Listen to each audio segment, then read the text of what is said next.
I want you to just take a second and imagine something for me. Like, imagine that your own mind is just completely turning against you. Right. But not in the way people usually think. Right. Exactly. I don't mean turning against you with, like, terror. Forget all those, classic horror movie tropes of hearing sinister, disembodied voices whispering in the dark. Or seeing shadows creeping out of the corners of the room. That's just the Hollywood version. Yeah, that's total Hollywood bullshit. I want you to imagine your mind turning against you with this, like, profound, overwhelming, and just utterly unbreakable sense of absolute certainty. Certainty is the terrifying part. It really is. Imagine just waking up on some random Tuesday and feeling this undeniable, earth-shattering divine purpose. You haven't just had a good idea. You have literally been chosen by the cosmos. And you feel it in your bones. Right. And this isn't some abstract philosophical thought experiment we're playing around with today on Vivid Voices. This is the actual reality we're unpacking. So welcome to the deep dive. Glad to be here for this one. It's a heavy one. It is. Today, we have this massive stack of sources that are basically going to force us to look at the underlying architecture of human psychological survival. And we are going far, far beyond those neat, sanitized, perfectly ordered checklists you see in clinical diagnostic manuals. Which is completely necessary, because the reality of severe mental health conditions is just extraordinarily messy. It totally defies neat categorization. Oh, absolutely. Yep. So we're pulling from all over today. We've got clinical neurological studies, heavy critiques of the DSM-5, deeply raw Reddit AMAs, and these intensely personal survivor accounts of manic psychosis. We're talking bipolar disorder, psychosis, and avoidant personality disorder. Yeah, and we are looking directly at that terrifying space where brain chemistry essentially collides with personal identity. Because the core tension we have to navigate here, and it's a massive, almost unbridgeable disconnect, is between the lived human experience of a mental illness and a medical system that often just completely struggles to treat it. Or even properly code it. Like, they can't even label the root wounds of trauma correctly. Right. We're going to map this territory where survival mechanisms, things the brain literally just does to keep a person alive, are frequently mislabeled by observers as mere pathology. So let's jump right into the deep end with what one of our sources calls the biology of belief, or the dopaminergic deity. Such a wild concept. It really is. We have these incredible, harrowing accounts in the source material. Like, there's this one Reddit AMA from a young guy, just a college student. First semester, right? Yeah, first semester. Seemingly totally normal, adjusting to school, and then, boom, he suffers a massive psychotic break.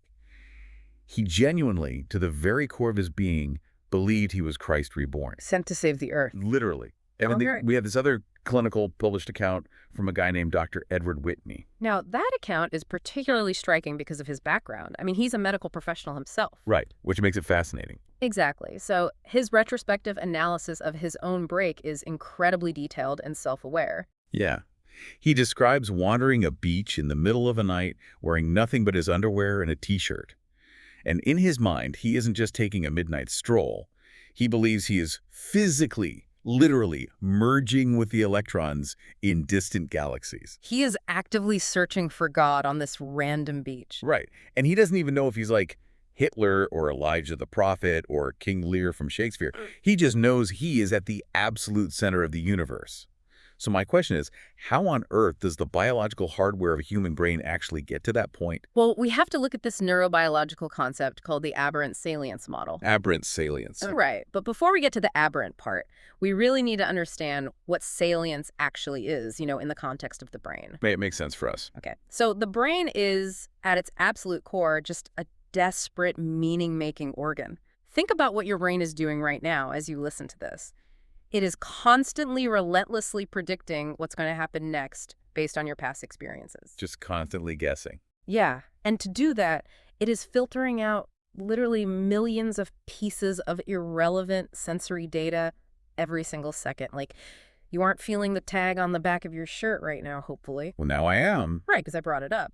But usually you aren't paying attention to the hum of the refrigerator or the feeling of your socks because your brain has deemed those inputs non-salient. That just don't matter to your immediate survival. Exactly. It's a highly sophisticated spam filter. I love that analogy. A spam filter for reality. And it is heavily, heavily regulated by the neurotransmitter dopamine. Which people always just call the pleasure chemical, right? Yeah, people think of dopamine as just the reward thing, the thing you get when you eat a piece of chocolate or, get a like on a social media post. But dopamine's primary job is actually signaling importance. Which... It tells the brain, hey, pay attention to this matters. Now, in a manic psychotic break, that dopamine system completely misfires. It acts chaotically. It just floods the system. It floods the brain, and when that happens, it acts as this massive, continuous prediction error. Okay, wait. A prediction error. What does that mean? Like when you think there's one more step at the top of a staircase and you put your foot down and it's not there, and your whole body just jolts. That jolt is a perfect example of a micro-prediction error. Okay. Your brain predicted a step, reality delivered flat ground, and your dopamine system fired a sharp alert to say, reality does not match the model, update the model immediately. Wow. Okay, I know that feeling so well. Right. Now take that exact jolt, magnify it by 1,000,000, and sustain it continuously for days or weeks. Oh my God, that sounds exhausting. That is what a hyperdopaminergic state is doing. The spam filter drops entirely. Suddenly the brain is flooded with all that irrelevant stimuli, the hum of the fridge, a random song on the radio, the color of a passing car, just a stray, fleeting thought. And everything gets through. Everything. Yeah. But because of the massive dopamine surge, every single piece of that irrelevant data is tagged with a chemical marker of profound cosmic importance. So the brain is getting these constant chemical alerts that literally everything is the most important thing that has ever happened in the history of the world. Exactly. And the conscious mind has to somehow make sense of that chaos. So, wait, I'm trying to picture this. Is the brain basically just acting like, those movie scenes with the desperate conspiracy theorists? Yo, with the corkboard? Yeah. The guy in the basement with a corkboard, and he's got thumbtacks and red string connecting completely random newspaper clippings. Mm-hmm. Is the brain just doing that, trying to connect dots that don't exist, just to explain why the fire alarm, the dopamine, is blaring? That analogy actually captures the mechanics perfectly. The human mind simply cannot tolerate chaotic, meaningless arousal. It has to have a reason. It needs a story. If the biological hardware is screaming that something monumental is happening, the cognitive software is forced to write a narrative to justify it. We call these top-down delusions. Top-down. The brain says, look, if I am feeling this incredibly profound sense of divine importance, there must be a logical reason for it. And Dr. Whitney's account illustrates this associative web brilliantly. Think about his interaction with the police on the beach. Yeah, that part of the source material is totally wild. The police stop him because, well, he's a guy wandering in his underwear on a beach in the middle of the night. But he doesn't see police officers, does he? No, he sees angels. Angels. Because his dopamine is telling him he is on a divine mission, any intervening force must also be divine. He genuinely believes they are angels sent by the Lord specifically to prevent him from accidentally disrupting the delicate flow of energy in the galaxies he's currently merging with. Which makes total logical sense if you start from the premise that you're merging with galaxies. Exactly. And the logic gets even more intricate. He hears the officers talking on their police radio, right? And they say the numbers 7 and 4. Like just standard radio codes. Standard radio chatter that a normal brain completely filters out. But his brain has the red string out. His brain instantly deduces that they aren't just saying numbers. They are actively checking the 74th decimal place of galactic mathematical calculations. Wow. They're doing this to ensure that all the electrons in the universe are in their proper place. The delusion is perfectly constructed to validate the neurochemical feeling of vast importance. He also does this incredibly bizarre associative logic test with a cat, doesn't he? It reads almost like a dark comedy when you're going through the sources, but it really highlights how desperate the brain is to test reality. He does. He is trying to figure out the actual physical boundaries of this new, terrifyingly powerful reality he finds himself in. Right. So he encounters this stray cat. And he somehow learns the cat's name is Bandit. His brain immediately makes an associative leap based purely on wordplay. Just a pun. Just a pun. Okay. Bandit means a robber. A robber does Robin. Therefore, the cat must actually be a manifestation of a human woman he desires, whose name is Robin. Because in a universe where everything is connected, a pun is basically a law of physics. To a hyper-dopaminergic brain, yes, absolutely. A pun isn't a coincidence. It's a hidden cosmic truth revealing itself to you. So he physically rubs noses with this cat, Waiting for it to morph into a human woman. intensely hoping and waiting for it to transform, and when it doesn't, the reaction is fascinating. He doesn't feel disappointment.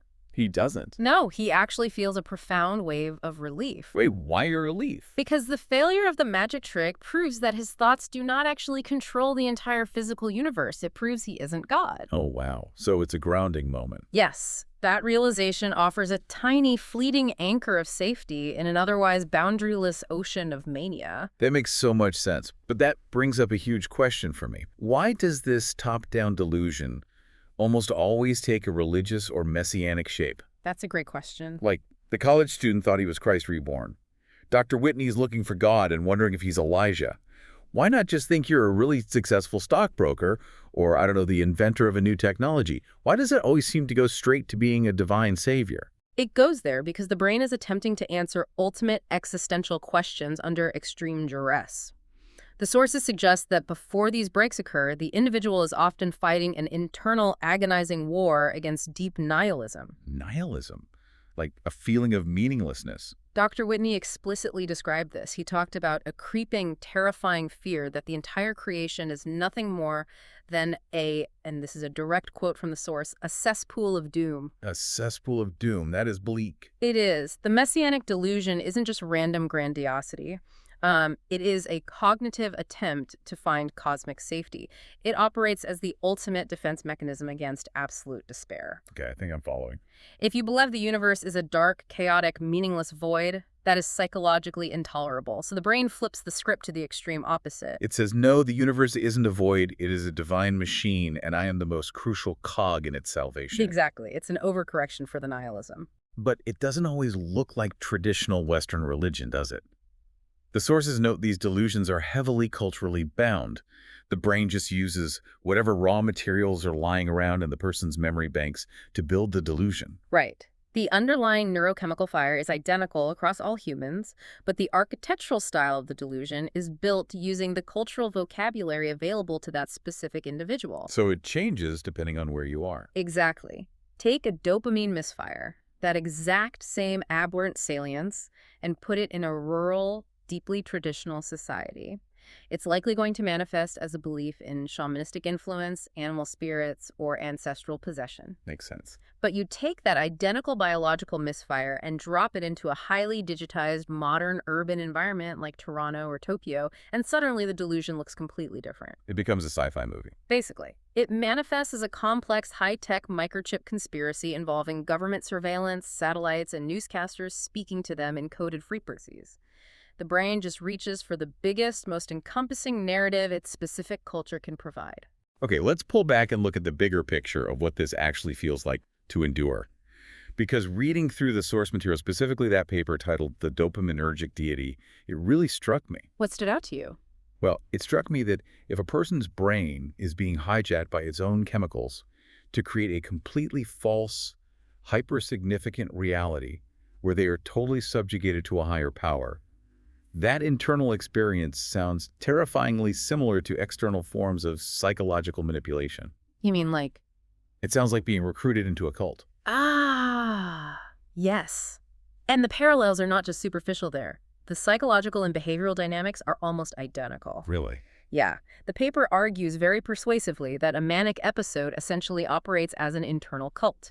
It is a profound state of ideological capture. An internal cult. That is such a heavy phrase. The difference is that the coercive leader isn't an external, charismatic figure standing at a pulpit giving orders. The leader is the individual's own dysregulated dopamine system. The dopamine is the cult leader. The dopamine itself serves as the unquestioned deity demanding total obedience. I really want to dig into that because I think the general public, myself included, before reading this deep dive material, usually thinks of mania as just having a lot of energy. Right, like you're just really productive. Yeah. Maybe you talk really fast or you're really impulsive, you paint a picture at 3 a.m. But framing it as an internal cult implies a systematic, enforced dismantling of free will. It implies a hostage situation. It is a hostage situation, and the captor is the biology. We can actually map this using the BITE model of mind control, which was developed by cult expert Stephen Hassan. BITE model. What does that stand for? BITE stands for behavior, information, thought, and emotional control. If you look at destructive external cults, they rely heavily on enforcing exhausting behavioral routines, systematic sleep deprivation, and physical isolation to prevent their members from having the energy to engage in critical reflection. They wear you out so you can't fight back. Exactly, and the manic brain does this exact same thing to itself. But how does a brain isolate itself? By driving the individual into states of such extreme psychomotor agitation that they alienate everyone around them. Oh, I see. The hyper-aroused state forces them into exhausting physical routines. They stay awake for 3, 4, sometimes 7 days straight. 7 days? That's insane. It's biological torture. They initiate dozens of massive, grandiose projects, simultaneously writing a novel in a night, dismantling a car engine, trying to solve complex mathematical proofs. This isn't just having a lot of energy. No, it sounds like a manic treadmill you can't step off of. Because this severe sleep reduction and constant frenetic activity completely erode prefrontal cognitive control. The prefrontal cortex is the part of your brain responsible for logic, impulse control, and reality testing. So the part of the brain that would say, hey, maybe we shouldn't take back the car engine at 4 a.m. is just shut off. When you starve it of sleep, you literally lose the biological hardware required to reflect critically on your own thoughts. It becomes a self-sustaining loop. The lack of sleep feeds the mania, making the dopamine fire even harder, and the mania prevents the sleep. Exactly. And then there's the emotional manipulation side of the cult analogy. One of our sources points out something really fascinating and honestly tragic about how romantic love factors into this. Oh, the romance aspect is huge. Falling in love can actually act as a biological provocateur for a manic episode. Romantic infatuation is a massive, well-documented trigger for bipolar mania. If we keep looking through the lens of the cult analogy, romantic love acts as the ultimate love bombing phase. Because love naturally floods the brain with chemicals anyway, right? Exactly. When you fall deeply in love, your brain is naturally flooded with dopamine, oxytocin, and norepinephrine.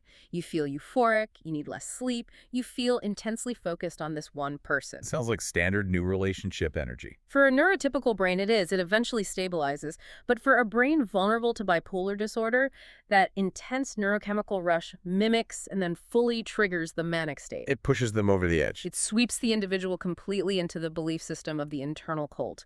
They feel chosen, ecstatic, utterly consumed by this divine connection. So the romance is basically the gateway drug to the psychosis. Yeah. But what happens when the relationship hits a normal speed bump?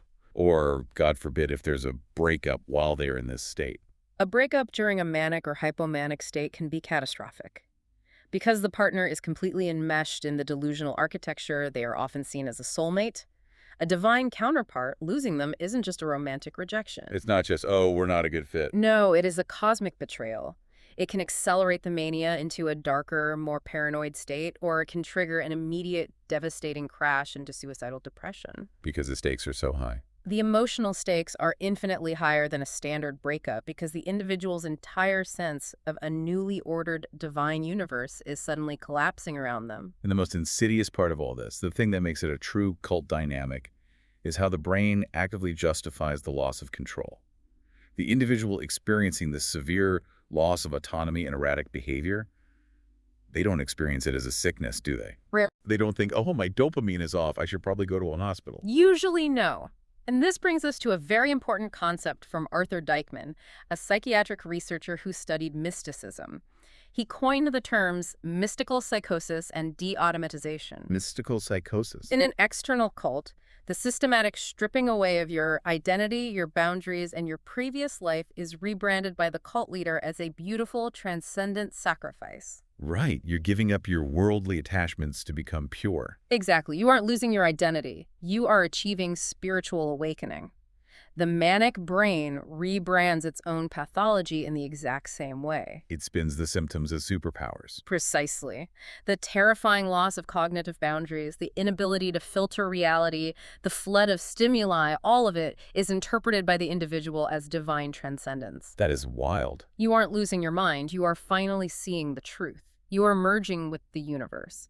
The illness protects itself by convincing the host that the illness is actually enlightenment. Okay, so if the manic high is the cult recruitment phase, and the love bombing, and the euphoric transcendence, what happens when the biology simply can't sustain it anymore? Because dopamine runs out. Right. The brain cannot fire like that forever. It absolutely cannot. Does the crash feel like being deprogrammed from a cult? It feels exactly like traumatic deprogramming, but without a support system waiting for you on the outside. When the hyperdopaminergic storm finally breaks, and it always breaks, the individual is violently expelled from the ideological boundary of their manic reality. And what do they step into? A profound, devastating void.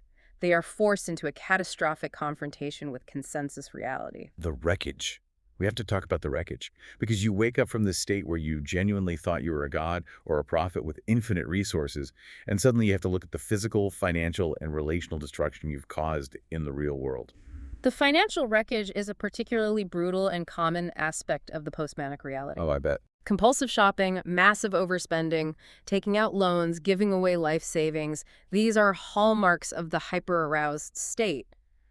But we really need to pause here and contrast how this financial impulsivity works in bipolar disorder versus something like borderline personality disorder or BPD. Good point, because outwardly, to a bank teller or a spouse, it looks exactly the same, right? A drained bank account and a massive pile of credit card debt. Yes. But the underlying mechanisms, the why and the how, are entirely different. Right, because if a therapist or a partner doesn't understand the why, they can't actually address the root of the behavior. Exactly. In bipolar mania, the spending spree is driven by pure grandiosity and a complete biological erosion of risk assessment. The dopamine is telling the brain that every single idea is a guaranteed world-changing success. So you're not buying things because you're sad. No, you don't buy 3 luxury cars because you're feeling down. You buy them because you genuinely, logically believe you are starting a global chauffeur empire that will revolutionize transportation by next Tuesday. It's an investment in the delusion. The spending is episodic, driven by a transient delusion, and it is followed by deep, crushing regret when the mood stabilizes and reality sets in. And how does that differ from the BPD mechanism? In borderline personality disorder, the impulsive shopping is a continuous, desperate attempt to self-soothe. It's about comfort. It isn't driven by grandiosity at all. It's driven by overwhelming feelings of internal emptiness, an unstable self-image, and a deeply contingent sense of self-esteem. The act of shopping the transaction, the new item, provides a fleeting, momentary boost to their identity. It's a temporary escape from acute emotional pain. Exactly. The bipolar patient spends because they think they are invincible. Yeah. The BPD patient spends because they are trying to numb a profound vulnerability. But for the post-manic individual waking up from their internal cult, they aren't just dealing with a zeroed-out bank account or a garage full of cars they can't afford. They're dealing with a deeply specific type of psychological trauma. Yes, they are. Stephen Hassan, the cult expert we mentioned earlier, calls it moral injury. And I think this is a crucial point in the source material. We really need to differentiate between standard guilt and moral injury because they are fundamentally different experiences of human pain. The distinction is vital for understanding the survivor's experience. Standard guilt is behavioral. Guilt says, I did a bad thing. I made a mistake. Okay. Shame, and specifically moral injury, is existential. It says, I am a bad person. I am fundamentally broken. Moral injury occurs when an individual realizes they have deeply violated their own core moral beliefs and values. And the post-manic individual has to reckon with that violation, knowing their own brain forced them into it. Yes, they have to look at the harm they caused, the lies they told, the trust they destroyed at their family, the incredibly reckless, sometimes dangerous behavior. But they have to face it while remembering that, at the time, under the influence of their internal cult, they believed those destructive actions were divinely inspired. They thought they were being righteous. To wake up and realize your most profound spiritual awakening was actually a destructive pathology that hurt the people you love. It induces an existential shame that is incredibly difficult to treat. Which ties directly into the deepest void of all, the collapse of identity. During the mania, the sources talk about identity fusion. The person's entire sense of self becomes completely fused with this grandiose messianic purpose. They are the savior. And when the episode abruptly ends, that grandiose self is dismantled practically overnight. The biological scaffolding collapses, and it leaves a terrifying question. Who are you? Who are you if you aren't the savior of the universe? If you aren't decoding the secrets of the galaxies, what are you? The ordinary world, the baseline reality that the rest of us live in, feels agonizingly flat, gray, and unbearably slow to a brain coming off a dopamine high of that magnitude. One of the sources uses a really visceral metaphor for this, right? The myth of Icarus. Yes, the Icarus metaphor perfectly captures the trajectory. During the manic flight, you experience a godlike ascent. You are flying toward the sun, powered by this neurochemical engine. You feel unstoppable, luminous. Up the wax wings. Eventually, inevitably, the wax melts. The biology fails. And you don't just gently float back down, you crash violently into the freezing ocean floor. God, that imagery. Waking up in the depressive crash is described by survivors as waking up carrying a cross of heavy, cold flesh. After weeks of feeling like pure light and energy, you are suddenly pinned to the ground by gravity, lethargy, and the crushing weight of your own actions. It's an unbearable psychological whiplash. But here is the pivot. To understand why a human mind might be vulnerable to such catastrophic, reality-breaking fractures in identity in the first place, we have to look backwards. Well, I have to rewind. We can't just study the explosion. We have to look past the Manning episode, past the wreckage of the crash, down to the silent structural wounds that were formed long, long before the first psychiatric episode ever hit. We have to shift our focus from the neurochemical fireworks to the foundational architecture of psychological survival. And the source material provides us with a profound, incredibly detailed case study to examine this. This is the guy referred to as DLB, right? Daniel L. Bates? Yes. His case forces us to look at how trauma doesn't just cause bad memories, it structurally alters the self. DLB is navigating a really severe cluster of co-occurring conditions. We're talking bipolar disorder, severe PTSD, and avoidant personality disorder, or APD. Right. But the way he survives this daily reality isn't just through traditional coping mechanisms like taking a walk or deep breathing. No, his survival strategy is much more complex and structurally embedded. He utilizes a defense mechanism he calls deliberate fragmentation. Deliberate fragmentation. That sounds intense. DLB has actively created 4 distinct operational personas to manage his reality. There is Dante East, Daniel's Vision, Dan Bates, and perhaps others not fully detailed in the clinical notes. Each persona holds a different piece of his functional life. It's like he's outsourced his existence to different departments just to keep the company running. That's a good way to look at it. One persona handles the public face, the employment, the mundane interactions. Another persona handles the artistic output, the creative processing of the trauma. Oh. Another holds the deep philosophical confession and the core pain. He literally decentralizes his identity. He spreads the load across multiple selves to survive the internal war caused by his conditions. And that structure, that absolute need to fragment the self into pieces, is deeply rooted in his diagnosis of avoidant personality disorder. Now, I want to stop here for a second, because the word avoidance sounds so mild. It really does. It sounds like a personality quirk, someone who just prefers to skip large parties or doesn't like public speaking. Yeah. But APD is not that at all. It is a profound, life-altering structural defense. It is entirely different from standard shyness or generalized social phobia. And to understand APD, we have to look at its specific origins. Genetically, social phobia and APD actually share a lot of the same underlying hardware. They do. Yeah, they both involve heightened sensitivity to social evaluation, but the environmental switch that turns APD on the thing that cements it into a rigid personality structure is totally different. Right. And the research points to a very specific, often completely unseen architect for APD. It isn't a single terrifying event. It is childhood physical neglect. Now, let's be really clear about what the sources mean by that, because the word neglect can be vague. When we talk about childhood physical neglect as the primary driver for APD, we aren't necessarily talking about traumatic, overt physical abuse. We aren't talking about a child being beaten. Right. Or actively terrorized, which often leads to completely different trauma responses. We are talking about silent maltreatment. We are talking about the persistent, grinding, day after day absence of being seen. Being invisible in your own home. The absence of being cared for, of having basic physical needs met, of being physically protected and comforted by a caregiver. It is the trauma of absence. It's not a wound from a weapon. It's the starvation of something essential for human development. Well, let me rephrase that. It's actually more insidious than just starvation, because a starving child knows they are hungry. A neglected child simply assumes the world is barren. Oh, that's incredibly sad. When a child's basic physical and emotional needs are consistently ignored, they do not have the cognitive capacity to think, oh, my parents are struggling with their own issues. A kid can't process that. Instead, the child internalizes a devastating core belief. My presence does not warrant attention. I am inherently, fundamentally unworthy of care. And that belief doesn't just fade away when they turn 18 and move out. It becomes the bedrock of their adult personality. It gets woven directly into the structural neurobiology of how they relate to other humans. Avoidance becomes a necessary, highly logical defense mechanism. Think about it.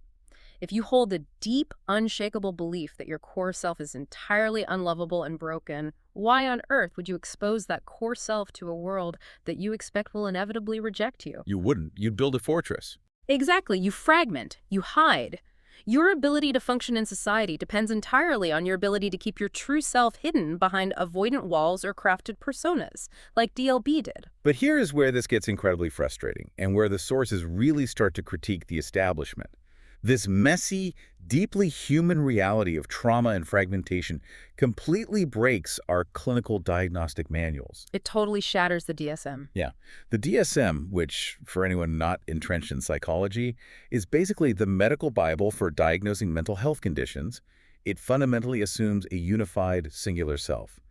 It doesn't know what to do with a survival mechanism like deliberate fragmentation. But the sources point out something much worse. The marginalization. Yes, the DSM actively marginalizes the root cause of this suffering. The marginalization is written right into the coding structure of the manual. If you look at the current DSM-5, the specific codes for childhood physical neglect codes like Z62.812, they are not classified as core mental disorders. They aren't in the main text where bipolar or schizophrenia are. No, they are literally tucked away in the back of the book under a catch-all category called Other Conditions That May Be a Focus of Clinical Attention. I read that and had to reread it. They list childhood trauma alongside things like housing issues and uncomplicated bereavement. Yes. They are called Z codes, and they are treated as secondary environmental footnotes rather than the primary drivers of the pathology. So, wait, let me get this straight. The medical system will officially diagnose and treat the smoke inhalation. They will give you pills for the depression, they will map the avoidance, they will analyze the fragmentation. But the system officially, structurally, refuses to legally code the arsonist that started the fire in the first place. I see where you're going with the arsonist analogy, but let me stop you there because the reality is actually more complicated. And it isn't that the system outright denies the fire happened. What is it then? It's that the system structurally separates the cause from the effect.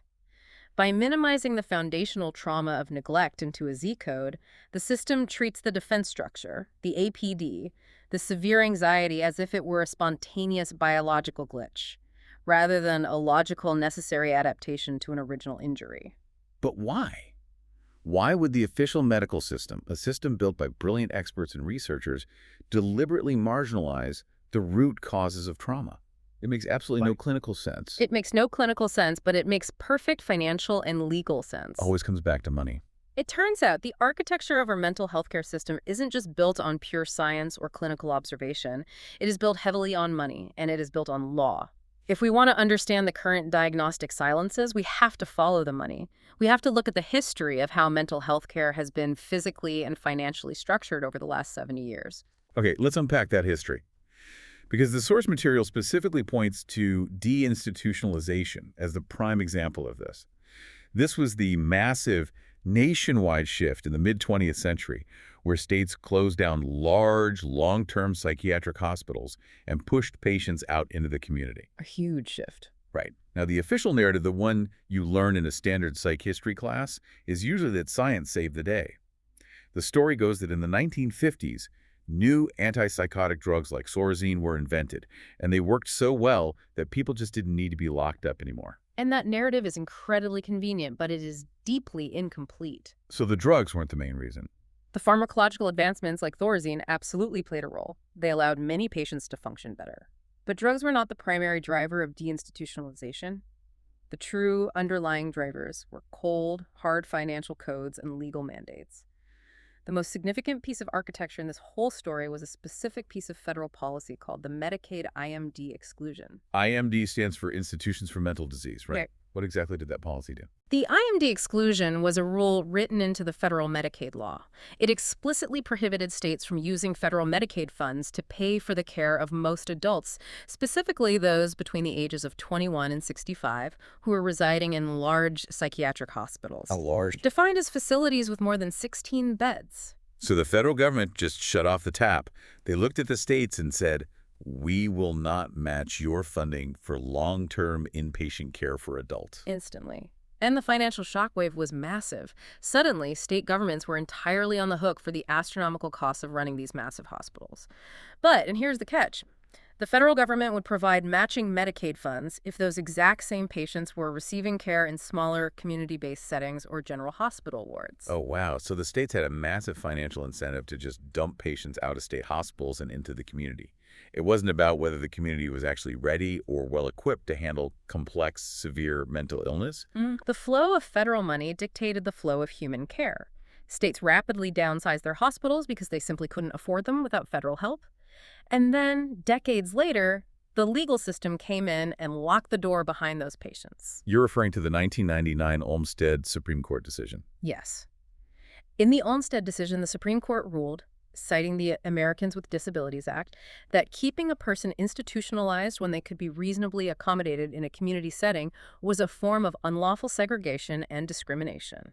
So you have a massive financial barrier to institutionalization created in the 60s and 70s, followed by a Supreme Court legal mandate in the 90s, essentially enforcing community care. Exactly. Okay, so if the physical location of care, the literal buildings where people go, and the entire structure of the system were driven so heavily by funding codes and legal liability, Yeah. we have to extrapolate this back to our current diagnostic manual. It all connects. If the system officially recognizes historical environmental trauma like childhood physical neglect as a primary codable diagnosis, It implies a level of systemic, societal, or familial responsibility that the government literally cannot afford to acknowledge or treat. that is the structural bind. It is so much easier and far less legally and financially risky for the system to point the finger at the individual's broken brain. It's easier to code the avoidant personality disorder or the bipolar disorder or the schizophrenia as an isolated biological malfunction than it is to officially code the broken environment or the systemic failure of care that created the wound in the first place. And this structural avoidance leads directly to a phenomenon that the sources refer to as therapeutic nihilism. Therapeutic nihilism, which sounds like a terrifying philosophy. What does that actually mean in a clinical setting? Therapeutic nihilism occurs when the medical system heavily prioritizes the biological symptom over the environmental cause. It breeds this false, highly reductionist belief that because a severe disease like schizophrenia or bipolar disorder has a clear biological substrate because we can literally see the dysregulated dopamine receptors on a brain scan, or identify genetic markers that non-biological interventions are inherently pointless. The assumption becomes, well, it's just bad genetics, their brain is broken, so there's no point in deep trauma therapy. Just give them the pill and manage the symptoms. Exactly. I mean, that is the prevailing cynical attitude that therapeutic nihilism produces. It assumes biology is destiny. And that's just not true. It's not. But the survivor sources and the clinical critiques are clear. Ignoring the social, psychological, and trauma-based factors doesn't just fail the patient. It turns a potentially manageable condition into a lifelong sentence of numbed existence. But, and this is crucial, we aren't just left with this bleak reality. Here's the glimmer of hope in the research. Despite these massive systemic roadblocks, despite the financial incentives to just treat the smoke and ignore the arsonist, genuine, profound healing is happening on the fringes. Is And it? it is being driven simultaneously by radical new psychology and cutting-edge biology. We are starting to see a real paradigm shift. The sources talk about how modern treatment is slowly, painfully moving away from the purely biomedical symptom checklist model that absolutely dominated the 1980s and 90s. We are moving toward what researchers call a person-centered biopsychosocial spiritual model. Try saying that 5 times fast. It's a mouthful of a term, but it represents a fundamental shift in philosophy. It basically means treating the entire human being in their actual context, not just treating a cluster of symptoms. Let's look at the psychological path forward first. How do you actually treat something as deeply ingrained as avoidant personality disorder, where the brain's entire operating system is built on hiding from connection? You can't just tell an avoidant person to go make friends. That's like telling someone with a broken leg to just jog it off. Right. You have to use highly specialized, highly personalized therapies. Standard dialectical behavior therapy, or DBT, is often used very successfully for borderline personality disorder. Standard DBT is designed to treat emotional dysregulation, the inability to control extreme, chaotic highs and lows. It teaches grounding and emotional control. But for a patient with APD, the problem isn't a lack of control. No, the problem is emotional overcontrol. It's a severe cognitive rigidity. They are so tightly controlled to avoid pain that they cannot connect. So clinicians are using modified DBT or radically open DBT. And the core concept of that therapy is teaching something called radical openness, which sounds absolutely terrifying for someone whose whole survival depends on seeing closed. It is terrifying. Radical openness is the willingness to experience reality exactly as it is without immediate defense.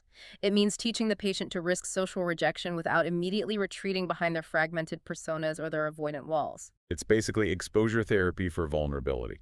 It's about slowly, painstakingly dismantling the hypervigilance that kept them safe as a neglected child, but is now actively starving them of human connection as an adult. It's retraining the nervous system. It's teaching the body that vulnerability in the present doesn't automatically equal the catastrophe of the past. Yes, and that is the psychological side of the revolution. But on the flip side, the biological path is also accelerating at an incredible rate. We are entering the era of precision medicine in psychiatry. The neat little diagnostic boxes of the DSM are literally blurring and breaking down at the genetic level. The sources mention that we have now mapped nearly 300 specific genetic locations linked to bipolar disorder. And what blew my mind is how many of those exact same genetic markers overlap with schizophrenia and major depression. The overlap proves that these aren't entirely separate, isolated diseases living in separate silos. They are part of an interconnected biological web, a shared genetic vulnerability that manifests differently depending on environmental triggers. Nature and nurture colliding. And the new biological treatments coming down the pipeline finally reflect that complexity. It is no longer just about prescribing a blunt instrument to numb the symptoms. Right. It's not just about turning down the volume on the brain so the person is quiet and easy to deal with. The sources highlight some incredibly specific new targets. For instance, there's a compound currently in development called ALTO-100. And it doesn't just numb you, it's designed to specifically boost hippocampal neurogenesis. Let's break down why that matters. The hippocampus is a region of the brain deeply involved in learning, memory, and emotional regulation. In severe, chronic depression or repeated trauma, we actually see physical atrophy shrinkage in the hippocampus. Trauma actually shrinks part of the brain. Yes, hippocampal neurogenesis is the actual biological growth of new neurons in that specific area. ALTO-100 is targeting a specific brain-derived neurotrophic factor pathway to essentially fertilize the brain, encouraging it to physically repair the cognitive dulling and memory loss caused by chronic trauma and depression. That is incredible. And then there's another one mentioned, navicrant, which targets the kappa opioid receptor system. When I hear opioid, I instantly think of painkillers or addiction, like morphine targeting the opioid receptors. But the kappa system does something entirely different, right? Entirely different. While mu-opioid receptors are involved in pleasure and pain relief, the kappa opioid receptor system is heavily involved in the brain's internal stress response and the feeling of dysphoria. Dysphoria being that profound, generalized unease and dissatisfaction with life. Exactly. When you experience chronic stress or trauma, the kappa system gets overactivated, creating a persistent state of emotional pain and withdrawal. Navicrant is designed to act as an antagonist to block those specific kappa receptors. It aims to modulate the brain's deep-seated stress response rather than just masking the outward anxiety. We're moving toward true, targeted biological precision. But even with radical openness therapies and incredibly precise biological medicine, we have to look at the ultimate goal of all this through the lens of the survivor. Healing isn't just illness management. It's not just taking a kappa opioid antagonist so you can go back to being a quiet, productive worker bee in the economy. No, not at all. One of the most powerful sources we read was written by an expert by experience, a researcher who actually survived and navigated severe psychiatric illness. They make it incredibly clear. Genuine healing is about integrating the distressing events, not sealing them over. That distinction between sealing over and integrating is perhaps the most important concept in the entire trauma recovery landscape. So what is sealing over? Sealing over is an act of clinical denial. It's taking the manic episode, the psychosis, the fragmentation, and locking it away in a mental vault. It's refusing to draw any meaning or lessons from the trauma, essentially pretending it was just a random glitch that has nothing to do with who you are. And integration. Integration, on the other hand, is the painful, courageous process of making sense of the experience in a way that allows you to reconstruct your personal agency. We can see that active integration process in DLB. Our case study, with the deliberate fragmentation. The clinical sources detail how he maintained documentation of his reality, even when the system entirely failed him. Look at his economic situation. It was dire. The sources show documentation of him working a full-time, demanding job, putting in 60 to 70 hours a week. And yet his net take-home pay was literally $0 after mandatory health care, taxes, and severe child support deductions. He was experiencing economic starvation disguised as employment. The stress of that alone would break a neurotypical person. Yet, despite the exhaustion, despite the avoidant personality disorder and the bipolar cycling, he continued to meticulously document his mental state. He maintained what he called his lithium diary. He charted his moods, his sleep patterns, his interactions, day after grueling day. He refused to just disappear. He actively refused to seal over his reality. His survival wasn't passive. It was an active, exhausting daily process of maintaining documentation to hold on to his core truth, even when the external world provided absolutely zero structural support. Which brings us to a critical philosophical crossroad in mental health care.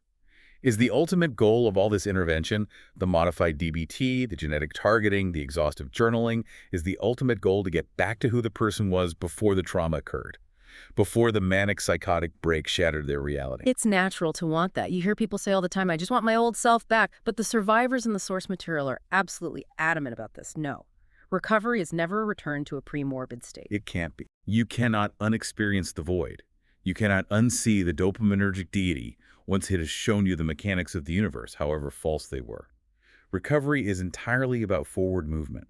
It is the arduous, deeply creative process of synthesizing those shattered, fragmented parts, the severe trauma, the terrifying vulnerability, and the profound insight gained from the depths into a completely new, authentic whole. It demands a total reconstruction of identity, acknowledging the scars as foundational elements of the new structure. So let's pull all these immense, disparate threads together.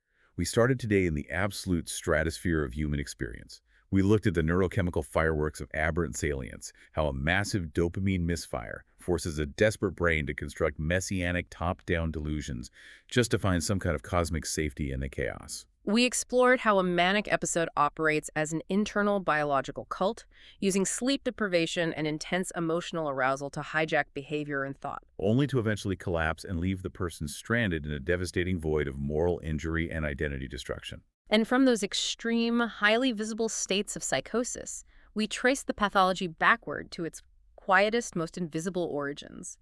We looked at the silent, structural wounds of childhood physical neglect, the chronic absence of care that literally forces a developing human mind to build avoidant, fragmented walls just to survive a world it assumes is hostile. We exposed how our medical, legal, and financial systems are structurally incentivized to ignore those root wounds. We saw how federal Medicaid exclusions and legal mandates shaped a system that prefers to code trauma as a secondary footnote, because officially recognizing the environmental damage would require a level of systemic societal accountability that the institutions simply cannot afford. But we also saw the genuine path forward.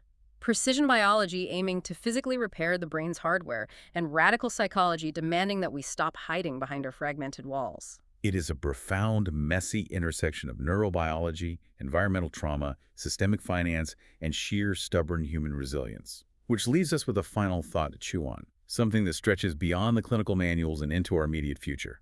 What's the thought? We've spent this time dissecting how the human brain builds fragmented walls to survive neglect, and how our massive institutions build diagnostic walls to avoid financial accountability. Both the individual and the system are fundamentally wired for avoidance. But now, we are entering an era of incredibly powerful diagnostic AI. Oh, wow. Algorithms that can read microexpressions, analyze speech patterns for hidden trauma, and cross-reference genetic markers in seconds.